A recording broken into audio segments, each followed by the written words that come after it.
All right, today is December 9th, Monday, 2:30 p.m. Eastern Standard. Let's talk through trading and a quick stock market update. And I apologize in advance here. This is a day late and I'm also a little bit under the weather, but we'll be working on getting out this weekly report PDF file probably later towards the end of the night. But without further ado, let's go ahead and jump in. So I want to take a quick look at MarketWatch here real quick before we jump into the actual updates on trading and take a look at what we're looking at coming up as far as news events. CPI is going to be important on Wednesday. Good inflationary measure there, so we might see some volatility in the markets. We've got jobless claims on PPI on Thursday. Those are the two big days, it looks like. And then I believe the Fed meeting is, next week on Wednesday. So that'll also be interesting. I believe FedWatch Tool has it where we're looking at a 25 basis point rate cut, factored in about 85%. I think the next meeting's probably a little more, yeah, less likely of a rate cut after that meeting. January might potentially be a pause. It's really going to depend on those inflationary metrics with CPI and PPI, but excuse me.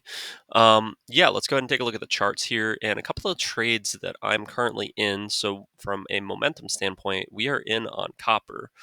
So, copper had a nice pull up today here where we're in a nice profit. I think we're in at around 415 to 420, and we're up to about 427 right now. The other momentum trade that's doing really well is silver. So silver was up, I think, at one point today, 4%. Really kind of breaking out of this range. It's been chopping in sideways and having a nice move up into some resistance here. Really liking the price action on silver, but we're going to have to see some follow through throughout the rest of the week in order to really be confident that this is a breakout. Other positions that are triggered from a momentum standpoint are just cotton, but I'm really not liking the price action here, and it's actually rolling over, so we haven't entered that trade. And then the others that we're in from a reversal contrarian standpoint are the New Zealand dollar, which had a good pop back today. We got exited on gold momentum. And then we're also in on Nat Gas Long, which had a nice open today, but then it quickly sold off. So we're in on four positions again: long, momentum, silver, and copper. And then reversal system is New Zealand dollar and Nat Gas. So I've also got a couple other things that we're looking at on the watch list here. So I've got the euro, which is pretty beaten up, and we're looking for a reversal. It's not quite set up yet as far as speculators overselling that thing. Heating oil, same thing. It's actually catching a bit of a bid today and a little bit of a bounce. Still kind of in this consolidated channel heading lower. Cattle contract rolled over. Not necessarily looking to get back into this just yet. Really waiting to find a better opportunity there to get into this or to get into the hogs contract, which are both seasonality, should be rolling over at some point, but haven't really seen too much of that yet. And then, like I said, cotton we talked about. Gold, I just got out of a position recently, but that's kind of what we're looking at. So, as far as the stock market, I've actually been finding a lot better opportunities, in my opinion, with the stock market. So, I'm going to walk through briefly kind of what we're looking at here and just kind of go through each of the things on my watch lists. So, let's start out with stock indices. So, if we look, I got Ethereum and Bitcoin in here as well. I sold Ethereum at $4,000. I think Ethereum is a little bit overextended and might start to roll over. I'm still very bullish Ethereum and Bitcoin, but would like to catch a bit at lower prices. Bitcoin actually selling off a pretty substantial amount today as well. I would not be buying at these prices. I'd be waiting for a further correction. The NASDAQ is overextended, and speculators have actually gotten crowded on the long side. So this thing is actually set up as a short sell. Do we know if it's going to pull back dramatically at this point? We don't.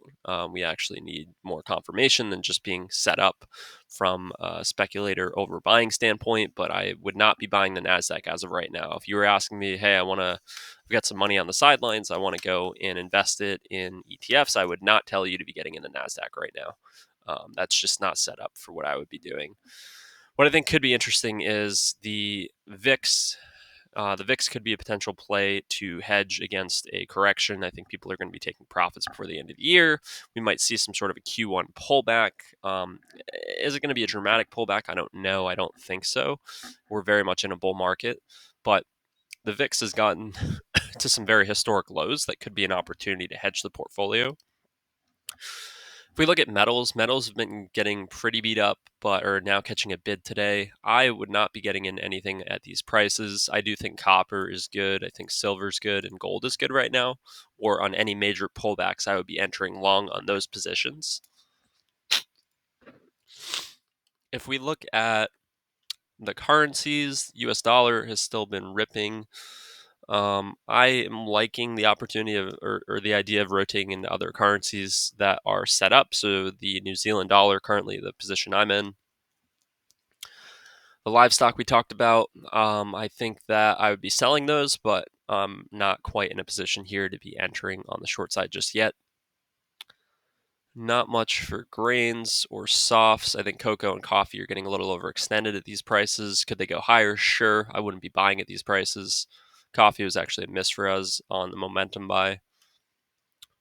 I like energies if crude can stay above 65. 65 is a key support level here. I think energies could go higher. The risk to reward is very much in line. You put a stop at 65 or below, and you ride this thing up to potentially $75 a barrel. So I think oil, crude oil, and heating oil could be good opportunities right now. And I also think natural gas is pretty good here to go long. Bonds, I think, have been getting beat up, a little bit overextended, if I had to say so myself. I think bonds could catch a bid at some point here if we take a quick look. Just kind of pull this thing in. I do think bonds may start to catch a bid here. I don't know if we've found a near-term bottom, but that very well could be the case. On the 30-year, I believe is what we just pulled up. Cryptos, I'm going to skip over. These are alts and meme coins. Now for stock. So I'm rotating and taking price targets here on the large caps, so things like Microsoft, Google, Tesla, and I'm looking to exit for some profits here. I'm also in on Airbnb for a small, I think I'm in the money in a small bit after a sell-off. I wouldn't be buying NVIDIA at these prices. Rocket Lab is very volatile. MicroStrategy, same thing, up and down. AMD got crushed today. You can see Meta starting to come off. A lot of these stocks have just gone parabolic for a really long time. If we look at things like Meta, if we look at things like Rocket Lab, yeah, let's look at those two. I think these things have gone a little bit too parabolic here, so they're starting to find a bit of selling pressure here. I think people are going to start taking profits here. If I were in Rocket Lab, I'd be out at 27 for sure. And then Meta, I'd be out of this as well. I mean, if we look at Elliott wave theory, we're probably coming into the end of the fifth wave here, somewhere above 600 to maybe 660. I'd be getting out of that as well. What else? Other things that really stand out to me. Intel's pretty beat up. Not saying I would buy this, but anything sub 20, I'd probably be putting this on a watch list. I'd have to look at the financials and the recent earnings, but yeah, I mean, this thing did catch a nice bid when it bounced off of 18 and ran up to 26.